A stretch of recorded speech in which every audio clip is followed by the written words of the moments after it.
Bonjour, nous sommes heureux d'être ici pour le projet Odyssée 24 lancé par le Festival européen latin-grec. Dans 40 pays, dans le monde entier en fait, dans plus de 40 langues, des gens sont ensuite en ce moment en train de lire des chants de l'Odyssée, les 24 chants de l'Odyssée. Nous participons ici à Lille, dans le Nord, en France.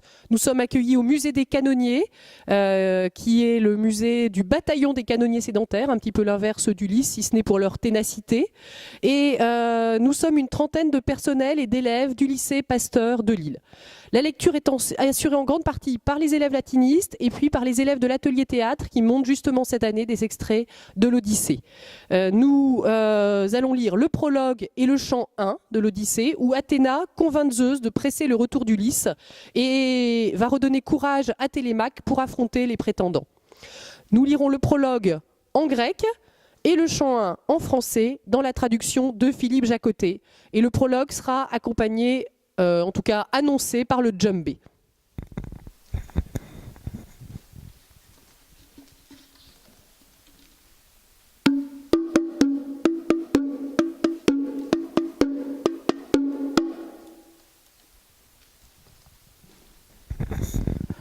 Donc on vient d'entendre le rythme de base des poèmes homériques, l'hexamètre dactylique, puisque la poésie grecque était chantée avec accompagnement rythmique, ça pouvait par exemple ressembler à quelque chose comme ça. Andra moyenne pemus apolutropon hos malapolla plante et pei troies hieron tolietron e perse. Pollun d'anthropon videnoastia caino negno, polla dogen ponto patenalgia hon catatumon, arnumenos hente psychen, gainoston et aeron. Halwood hos et arus e russato iemenosper. Auton gas peteraisin astatalieisin olonto. Ne pioioik katabos hu pelionos elioio. Estion autaoto isin apeleton nostimon hemar. Ton hamonting getea tugate dios empecai hemin. Ô muse, conte-moi l'aventure de l'inventif, celui qui pille à Troie, qui pendant des années erra, voyant beaucoup de villes, découvrant beaucoup d'usages, souffrant beaucoup d'angoisse dans son âme sur la mer pour défendre sa vie et le retour de ses marins, sans en pouvoir pourtant sauver un seul. Quoi qu'il en eût, par leur propre fureur, ils furent perdus, en effet, ces enfants qui touchèrent au troupeau du Dieu d'en haut, le soleil qui leur prit le bonheur du retour. À nous aussi, filles de Zeus, compte un peu ses exploits.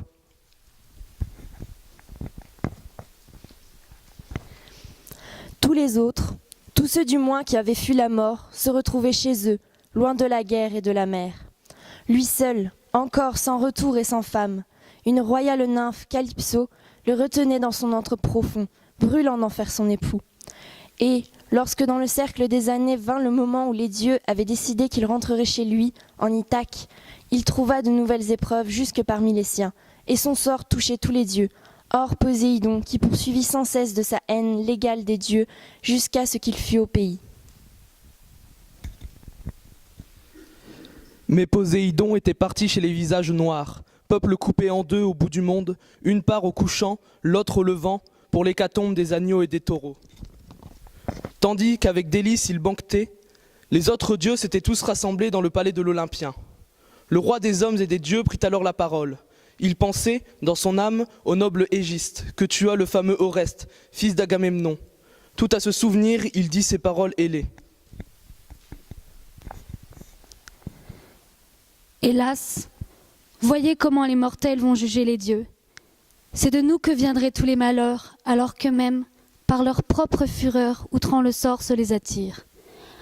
Ainsi qu'on vit Égiste outrant le sort prendre à l'Atride sa femme légitime et le tuer à son retour, sachant la mort qui l'attendait, puisque nous l'avions prévenu par l'entremise du veilleur éblouissant, Hermès, de ne pas le tuer, de ne pas rechercher sa femme, car Oreste viendrait lui en faire payer le prix dès qu'il aurait grandi et désirerait sa patrie. Ainsi parla Hermès, bienveillant, sans persuader les entrailles d'Égiste, et maintenant, quel prix il a payé. Athéna, dont l'œil étincelle, répondit : Ô maître souverain, notre père, fils de Cronos, ce n'est qu'un juste corps qui a couché celui-là, et que quiconque en voudrait faire autant périsse ainsi. Mais quand je pense à Ulysse, mon cœur se fend, l'infortuné. Depuis longtemps il souffre loin des siens, dans une île des eaux, au milieu de la mer. Dans les bois de cette île, une déesse loge, la fille du féroce Atlas qui connaît les abîmes de la mer, et qui porte à lui seul les colonnes puissantes par lesquelles terre et ciel sont séparés. C'est elle qui retient le malheureux inconsolable, et ne cesse de l'assiéger d'insidieuses douces litanies pour qu'il oublie Ithaque. Mais Ulysse, rêvant de voir ne fût-ce que monter une fumée du sol natal, voudrait mourir. Ô, maître de l'Olympe, ton cœur sera-t-il sourd? N'est-ce plus le même Ulysse qui t'a gréé jadis, sacrifiant près des vaisseaux grecs dans la plaine de Troie? Pourquoi te serait-il odieux? Celui qui s'est rallié les nuages lui répondit : Mon enfant, quel propos t'est-il donc échappé? Comment pourrais-je perdre souvenir d'Ulysse, le plus intelligent et le plus généreux des hommes pour les dieux immortels qui possèdent le ciel immense? Mais Poséidon, seigneur des terres, lui en veut encore pour ce cyclope dont il a crevé un œil, Polyphème, l'égal des dieux et le plus fort de sa race. La nymphe Tousa le mit au monde, la fille de Phorcys, prince de la mer sans moisson. Dans ses antres profonds, à Poséidon s'étant uni. Et c'est pourquoi celui qui secoue le sol sans tuer Ulysse le retient loin du domaine de ses pères. Mais voyons, réfléchissons tous à son retour. Trouvons comment le ramener. Poséidon finira par s'apaiser, car il ne pourra pas combattre à lui seul contre tous les autres immortels. Athéna, dont l'œil étincelle, répondit : Ô maître souverain, notre père, fils de Cronos, s'il est vrai qu'en ce jour, il plaise au bienheureux que le sagace Ulysse rentre enfin dans sa demeure, dépêchons donc Hermès, le messager éblouissant, à l'île d'Orgygie, afin qu'il transmette au plus vite à la nymphe bouclée notre irrévocable décret, le retour du patient Ulysse en sa patrie. Pour moi, je gagnerai Ithaque afin de ranimer le zèle de son fils, et pour lui donner le courage de convoquer à l'agora les Grecs aux longs cheveux, et d'y désavouer les prétendants qui tous les jours lui saignent ses moutons et ses fauves paisibles bœufs. Je l'enverrai à Sparte et à Pylos, ville des sables, s'enquérir du retour de son père, s'il est possible, afin qu'il en acquiert bon renom parmi les hommes. Cela dit, à ses pieds elle mit ses belles sandales, divines, toutes d'or, qu'il la porte en lieu humide et sur la terre sans limite, avec la vitesse du vent. Elle emporta sa forte lance à la pointe de bronze, la grande lourde lance avec quoi la fille du fort, déchaînée, fait s'abattre les héros rang après rang. Elle fondit du haut des cimes de l'Olympe et en Ithaque, s'arrêta devant l'entrée d'Ulysse, sur le seuil de la cour, sa lance de bronze à la main. Elle avait pris l'aspect de Mintès, prince de Taphos. Elle trouva devant les portes les fiers prétendants qui se distrayaient l'âme en jouant avec des jetons installés sur les peaux des bœufs qu'ils avaient abattus. Des héros d'Agie le suivant officier. Les uns mêlaient le vin et l'eau dans les cratères, d'autres avec l'éponge alvéolée lavaient les tables et les leurs avançaient. D'autres encore tranchaient les viandes. Télémaque, pareil aux dieux, le premier l'aperçut.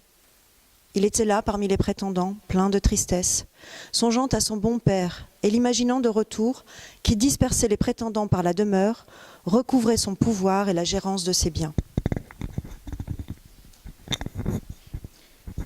Songeant ainsi parmi les prétendants, il vit Palacé, indigné qu'un hôte eût attendu devant la porte, alla droit à l'entrée et s'approcha de la déesse. Il lui prit la main droite, il la déchargea de sa lance, puis lui adressa ces paroles ailées. Salut et bienvenue, étranger. Tout à l'heure, une fois restauré, tu nous diras ce qui t'amène. Il conduisit alors la déesse qui le suivit. Lorsqu'ils furent à l'intérieur de la haute maison, il déposa la lance au flanc d'une grande colonne à l'intérieur du râtelier poli où se dressaient déjà les autres lances du patient Ulysse. Puis, il la conduisit à un fauteuil qu'il recouvrit de beau lin ouvragé aux pieds était un escabeau. Lui prit un siège orné qu'il éloigna des prétendants, de peur que l'étranger, importuné par leur vacarme et mêlé à ses arrogants, ne mangeât sans plaisir, et pour l'interroger sur son père toujours absent. Une femme, portant dans une belle aiguillère d'or l'eau lustrale, en versa pour le rincer des mains dans un bassin d'argent et leur dressa une table polie. Puis la digne intendante s'avança, portant le pain, et généreusement les entretint sur ses réserves. Le tranchant présenta des plats de viande assortis, à tour de bras, posa les coupes d'or devant chacun, et le héros, souvent, s'avança pour les leur remplir. Puis les fiers prétendants entrèrent sans attendre, ils allèrent s'asseoir l'un après l'autre sur les sièges. Des héros vinrent leur verser l'eau sur les mains, des femmes entassaient le pain dans les corbeilles. Ils tendirent les mains vers les plats qu'on avait servis. Lorsqu'on eut apaisé la soif et l'appétit, les prétendants ne fussent plus préoccupés que de danse et de chant. C'est l'ornement de tout festin. Un héros remit la belle cithare entre les mains de Phémios, qui chantait pour les prétendants par contrainte. Et comme il préludait à quelques beaux chants sur les cordes, Télémaque dit à Pallas, aux yeux étincelants, en se penchant vers elle, afin qu'on ne l'entendît point. Cher étranger, m'en voudras-tu de ces paroles? Voilà tous leurs soucis, la cithare et les chants. Mais c'est facile quand on mange impinement le bien d'un autre, dont les ossements blancs pourrissent peut-être à la pluie, quelque part sur la terre, à moins que les flots ne les roulent. Certes, s'ils devaient voir l'absent revenir en Ithaque, tous ils préféreraient une paire de pieds rapides à tout leur or et à leur riche garde-robe. Mais le héros est mort de malmort, et notre cœur ne s'attendrira plus si quelque habitant de la terre nous promet sa venue, car il ne reviendra jamais. Mais voyons, parle-moi sans rien dissimuler. Qui es-tu? D'où viens-tu? Quels sont tes parents et ta ville? Sur quel navire es-tu venu? Et comment les marins t'ont-ils conduit ici? Que prétendit-il être? Car je ne pense pas que tu sois venu à pied. Dis-moi avec franchise, que je sache si c'est ici ta première visite, ou si tu es un hôte de mon père. Car beaucoup de gens venaient à la maison. Il aimait à connaître les hommes. Athéna, dont l'œil étincelle, répondit. Oui, je vais là-dessus te répondre en toute franchise. Je me nomme Mantès, je suis le fils du sage Anchial et je règne à Taphos sur tout un peuple de rameurs. J'arrive aujourd'hui avec navire et équipage et par la mer couleur de vin, en terre d'autres langues, je vais à Témésa changer du fer contre du bronze. Mon navire est ancré loin de la ville, à la campagne, dans le port du Reitron, sous les forêts du mont Néon. Nous pouvons nous flatter d'être des hôtes de toujours, par nos parents. Demande-le au vieux héros, Laerte, dont on dit qu'il ne va plus jamais en ville, mais qu'il vit dans les tourments, à la campagne, une vieille suivante lui servant de quoi manger et boire, lorsqu'il a les genoux rompus de fatigue, pour s'être tout le jour traîné aux pentes de ses vignes. Et si je suis venu, c'est qu'on disait ton père de retour, mais je vois que les dieux lui barrent la route, car le divin Ulysse, en cette terre, n'est pas mort, il est encore vivant, mais captif de la vaste mer. Dans une île des eaux, des brutes l'ont entre leurs mains, des sauvages contre son gré qui le retiennent. Écoute donc la prédiction qu'ont inspirée à mon âme les dieux, et qui, je crois, s'avérera, bien que je ne sois point prophète ou devin des oiseaux. Ulysse ne restera plus longtemps loin du domaine de ses pères, fût-il lié par des chaînes de fer. Habile comme il saura bien nous revenir. Mais voyons, parle-moi sans rien dissimuler. Es-tu bien, tel que je te vois, le fils d'Ulysse? La tête, les beaux yeux, terriblement tu lui ressembles, car nous nous sommes beaucoup fréquentés jadis, avant qu'il n'embarquât pour gagner Troie, où les meilleurs des Argiens s'en allèrent sur leur creux navire. Depuis ce jour, nous ne nous sommes plus jamais revus. Télémaque le réfléchit, dit en réponse. Oui, je vais, étranger, te répondre en toute franchise. Ma mère dit que je suis bien son fils, mais moi, je n'en sais rien. L'enfant tout seul ne reconnaît son père. Ah, certes, je préférerais me savoir l'heureux fils d'un homme qui pourrait vieillir parmi ses biens. Or, de tous les mortels, le moins favorisé du sort, voilà, puisque tu veux savoir, celui qu'on dit mon père. Athéna, dont l'œil étincelle, répondit. En vérité, les dieux n'ont point voulu que votre race perdît son nom, si Pénélope a enfanté ce fils. Mais voyons, Parle-moi sans rien dissimuler. Ce repas, tous ces gens, qu'est-ce donc? Et pourquoi? Est-ce un banquet? Des noces? Il ne peut pas s'agir d'écho quand je vois l'arrogance et les excès des banqueteurs par la maison. Quiconque, ayant un peu de sens, verrait tant d'infamie en serait sans doute indigné. Télémaque le réfléchit, dit en réponse. Étranger, puisque tu me poses ces questions, sache que ce palais dut être riche et sans reproche naguère, tant que celui dont nous parlons fut au pays. Mais depuis lors, les dieux l'ont pris en traître. Ils en ont fait le plus obscur de tous les hommes. En effet, je ne serais pas si triste de sa mort si du moins il était tombé parmi ses gens, à Troie, ou dans les bras des siens, une fois la guerre achevée. Là, les Panachéens lui eussent élevé un tertre et à son fils. Il eût encore légué sa haute gloire. Maintenant, les harpies l'ont emporté sans gloire. Il est parti obscur, ignoré, il ne m'a laissé que les pleurs et les plaintes. Encore n'est-ce point cela seul qui m'accable. Les dieux m'ont inventé d'autres épreuves. Tous les seigneurs qui règnent sur les îles, sur les forêts de Zante, sur Samé, sur Doulichion, tous ceux qui font la loi dans Ithaque rocheuse, tous recherchent ma mère et ruinent ma maison. Elle n'ose ni refuser ces notes qu'elle est, ni en finir. Cependant, leurs banquets rongent mes biens en attendant que leurs épées ruinent mon corps. Révolté, Athéna lui répondit alors. Ah, c'est Ulysse, c'est l'absent qu'il te faudrait. Il abattrait son bras sur ses effrontés prétendants. Si maintenant, à la première porte du palais, il se dressait avec son bouclier, son casque, ses 2 lances, tel que je pus le voir pour la première fois, chez nous, en train de boire avec gaieté, comme il rentrait d'Éphire, où Ilos l'avait accueilli. Car, sur son prompt navire, Ulysse était allé là-bas, chercher un poison meurtrier pour en enduire le bronze de ses traits. Poison qu'Ilos lui refusa, parce qu'il redoutait la colère des Éternels, et que mon père, qui l'aimait, lui accorda. Tel je voudrais qu'Ulysse entreprenne les prétendants. Il ferait de rapides morts, d'amers mariés. Mais il ne dépend plus désormais que des dieux qu'ils reviennent, se vengent ou ne reviennent pas dans ta demeure. À toi de songer, je te prie, comment chasser les prétendants de cette salle. Et maintenant écoute, et prends grand soin de mes paroles. Demain déjà, convoque à l'agora les héros d'Achaïe, et parle net à tous, en prenant les dieux à témoin. Ordonne aux prétendants de s'en retourner dans leur terre, et à ta mère, si son âme aspire au mariage, de regagner le palais du grand roi son père. Ceux-ci prépareront la noce et les cadeaux que l'on doit prodiguer au père pour sa fille. Si tu veux m'écouter, voici ce que je te conseille. Fais armer le plus beau de vos bateaux à 20 rameurs, va t'informer de ce père toujours absent.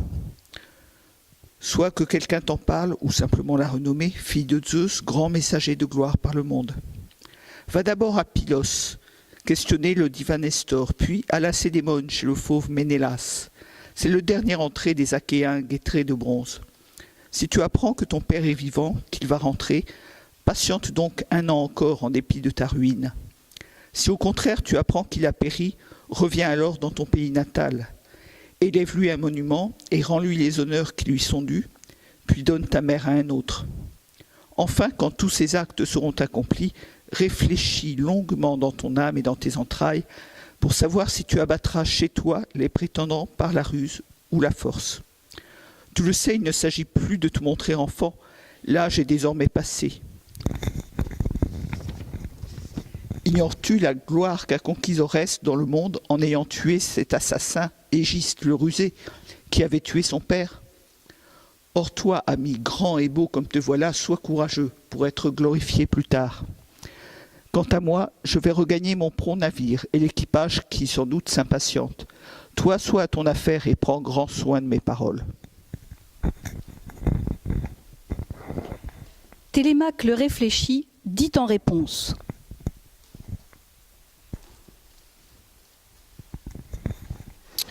Je sens, mon hôte, avec quelle amitié tu dis ces choses, comme un père à son fils, et je ne les oublierai point. Mais reste maintenant, en dépit de ton impatience, afin qu'après le bain et le contentement du cœur, tu repartes joyeuse à ton navire, en emportant un précieux cadeau qui soit pour toi un souvenir de moi, selon qu'il est d'usage entre les hôtes.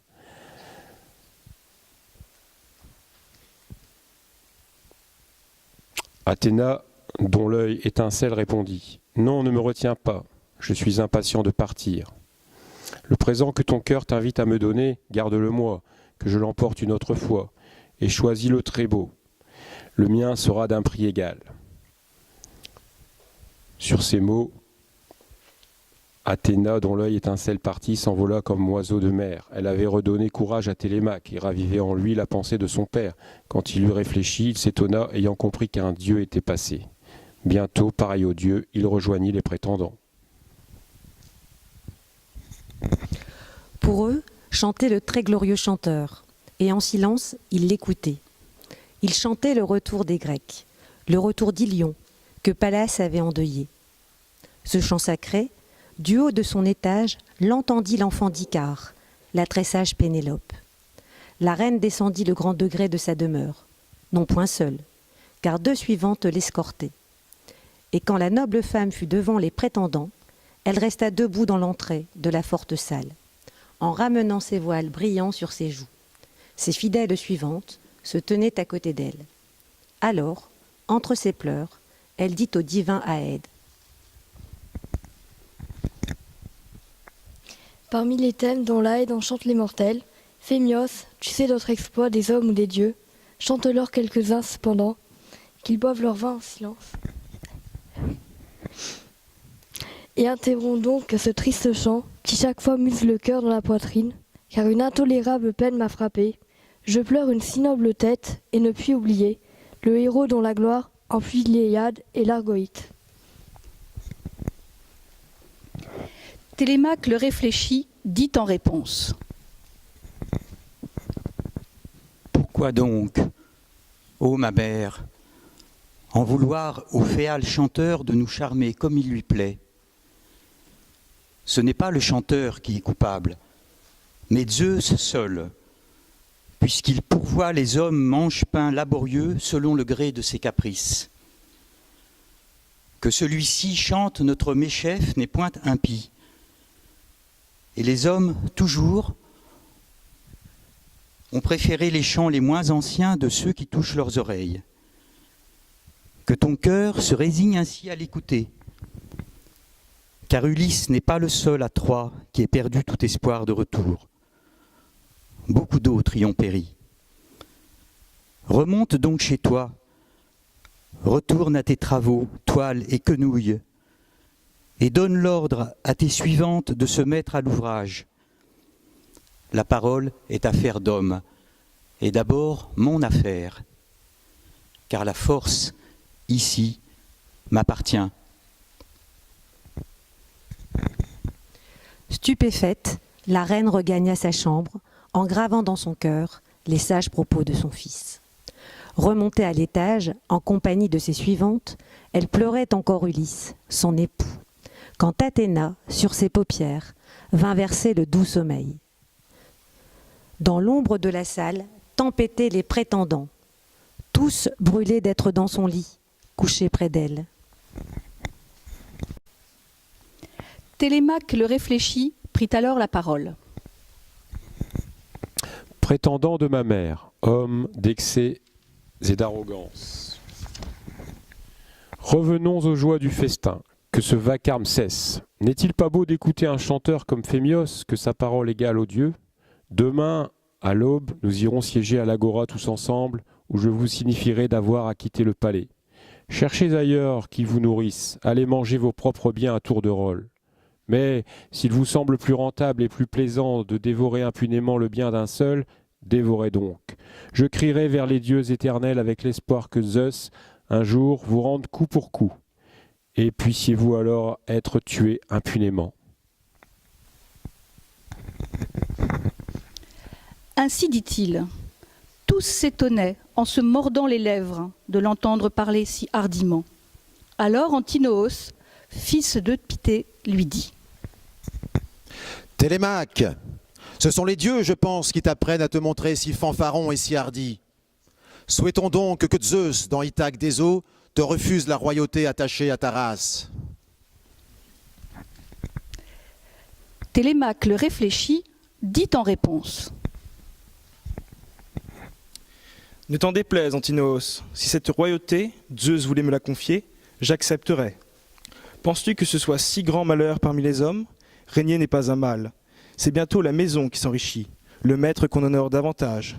Mais des chefs achéens, dans Ithaque des eaux, il est vrai qu'il n'en manque pas, jeunes ou vieux. Que l'un d'entre eux prenne le pouvoir, puisqu'Ulysse n'est plus. Moi, j'entrerai en possession de ma maison et des esclaves qu'il m'a ramenés de ses pillages. Eurymaque, fils de Polybe, dit alors: Télémaque, laissons plutôt choisir au Dieu celui des Grecs qui régnera sur Ithaque des eaux. Toi, puisses-tu garder tes biens et mener ta maison, que nul n'ose venir contre ton gré par violence te les ravir tant qu'il sera dans l'île un habitant. Mais je voudrais, très cher, t'interroger sur l'étranger. D'où venait donc cet homme? De quel pays se disait-il natif? Et où a-t-il sa famille, son patrimoine? Venait-il t'annoncer le retour de ton père? Ou comptait-il recouvrer quelques dettes? Comme il s'est envolé, sans même nous laisser le temps de faire connaissance. Et ce n'était n'importe qui. Télémaque le réfléchit, dit en réponse: Eurymaque, mon père ne reviendra pas. Je n'écouterai plus les nouvelles des voyageurs, et peu m'importe les oracles que ma mère extorque à ces devins qu'elle fait venir au palais. Cet étranger est de Taphos, un ami de mon père, le fils du sage Anchial. Il se nomme Mantès et règne dans Taphos sur tout un peuple de rameurs. Ainsi dit-il, encore qu'il eût deviné la déesse. Eux retournèrent s'adonner au plaisir de la danse et du chant désirable. Ils demeurèrent jusqu'au soir, et le soir sombre les surprit qui se divertissaient encore. Alors, chacun rentra chez soi pour se coucher. Télémaque gagna l'endroit de la très belle cour où s'élevait sa haute chambre, en un lieu dégagé, et fut au lit, la tête bourdonnante de pensées. Une femme l'accompagnait, portant les torches, Euryclée, fille d'Ops, lui-même fils de Pisénor, que Laërte avait acheté pour le prix de 20 bœufs jadis, quand elle était encore une fillette, et qu'à l'égal de son épouse il avait honoré, hormis le lit, pour en éviter la colère. Elle accompagnait donc Télémaque, et personne ne l'aimait autant qu'elle, qui l'avait nourri enfant. Il s'assit sur le lit. Ayant ouvert les portes de la forte chambre, il s'assit sur le lit, quitta sa robe délicate et la remit entre les mains de la prudente vieille. Lorsque la vieille l'eut pliée avec le plus grand soin et pendue à un clou tout à côté du lit de camp, elle s'en retourna, tirant la porte derrière elle par le corbeau d'argent et la courroie attachée au verrou. Et lui, toute la nuit, roulé dans la plus fine laine, il songea au voyage qu'Athéna lui conseillait.